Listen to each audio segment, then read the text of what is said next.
Hello, Tito Jeff here in Ormoc City, Leyte, the Philippines. And I've told people before about my trouble with Schwab and getting my Social Security direct deposit. Finally got that straightened out. I did get my Social Security deposits without interruption through my bank here in the Philippines. So I had a direct deposit account at BDO, Banco de Oro is what it stands for, BDO. I think the largest bank in the Philippines. And they charged me like $2.50, no, $5 for the deposit. It's a US dollar account. When I withdraw it, I can convert it to pesos, or I could take it in cash, dollars if I wanted. But I do get it converted, whatever the conversion rate is for that day. And I can take I could take all of it out if I wanted to.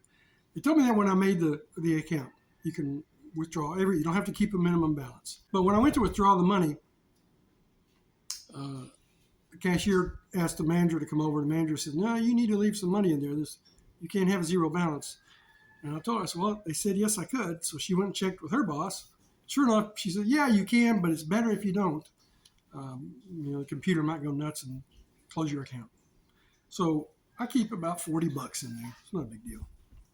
So my social security check, my first one at BDO, was about $1,447, and that's my monthly pension. And I can live on that here with Marcel. If it was just me, I could live on it. Well, I could live large on that. But I'm married, and so it's two of us, and so we have a budget. And I have adopted the envelope method of budgeting, espoused by Dave Ramsey in America. And I've done this in America too, so I'm familiar with it. So we just take all the cash out and I divide it up amongst these envelopes. There are a couple of things I do online, like paying for my load for my telephone. So I'll have to figure that out. But here it is. I'll share with you our budget. And we come in below $1,447 on our budget. And it's pretty comfortable. So for groceries, we spend about $4,500 a week. Not pesos, 4,500 pesos per week, which is about $90. 18,000 pesos for the month. For telephone load, 2,000 pesos a month is plenty. That's $40 a month. For our electric bill, it's been less than this, but I've got 4,000 pesos a month in there for the electric bill. First month or two, it was a little over 4,000. Now we've been running below 4,000 for the last 3 or 4 months. And that's with air conditioning in the bedroom. We run every night, at least 8 hours. I have 2 ceiling fans. Here's a picture. We have regular lighting. We have a refrigerator, television. That's about it. Not a lot of appliances. I could go into the kilowatt hours and all that. Maybe I'll do that in another video. Talk about electric system here in the Philippines. For water, we have 2 ways that we buy water. First, through the city, or WASA, or MOC. I don't know where WASA stands for, but it's the city water company. And it is not potable. You can't drink it. We bathe in it. We cook with it, but we don't drink it. I do brush my teeth with it. Take a chance on that. But it's about 250 pesos, what I've got in the budget. Last month, it was 130 pesos. This month, 220 pesos. So, which is about $4 a month. We also buy bottled water. Here's a picture of what I'm talking about.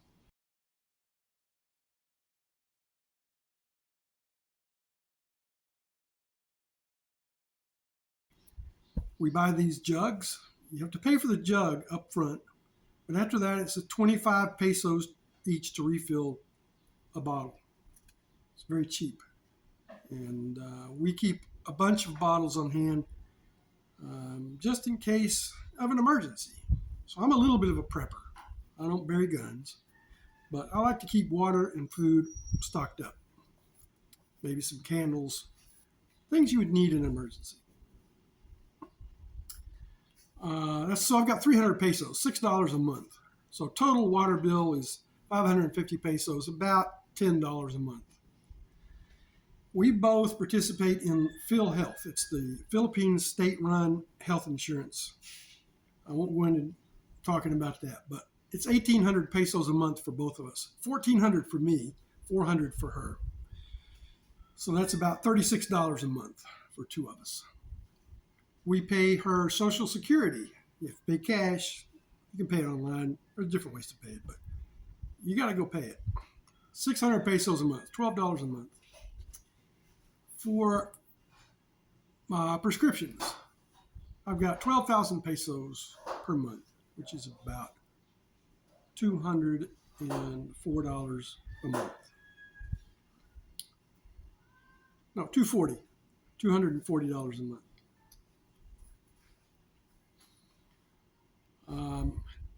Here's something that if you don't like to help your family, you're not going to like this.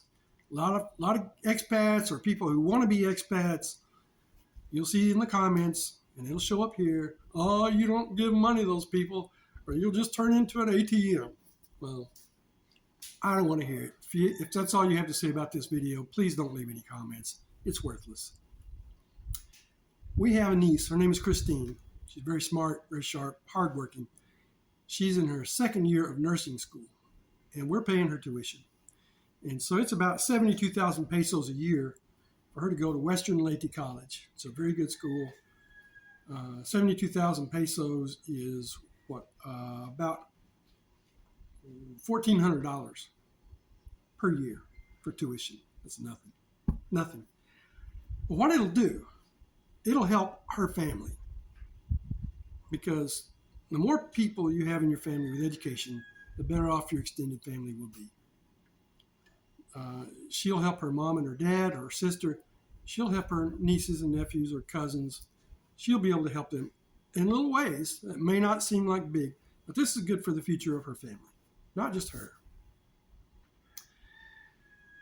We also help her. It's not in the budget now because she's about to finish. Her sister Karen, they're twin sisters.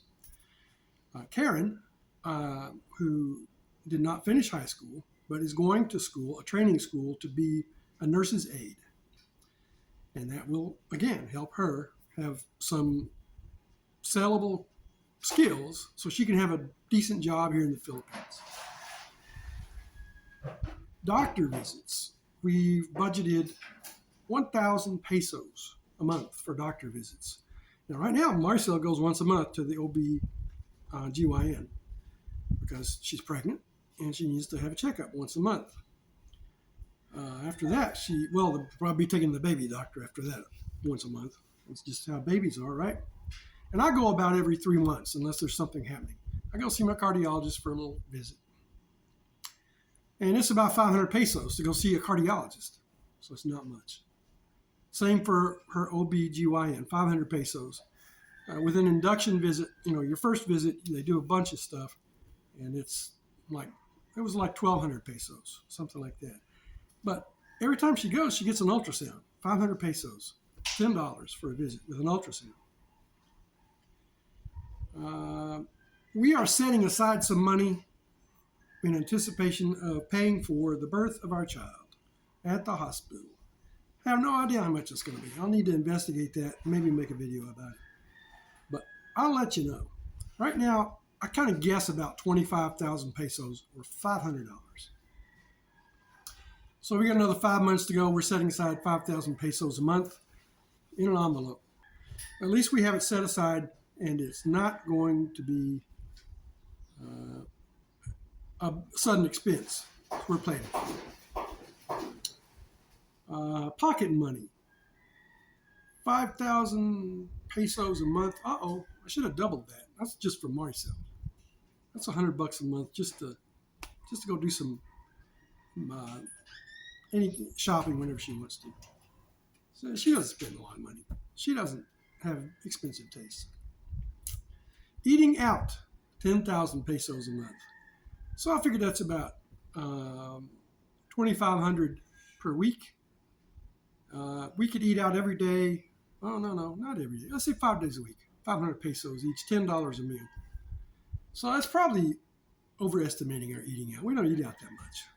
Yesterday we had some pizza, little personal pizzas, 6-inch. It was 600 pesos. What's that? $12. $12 for 2 little pizzas.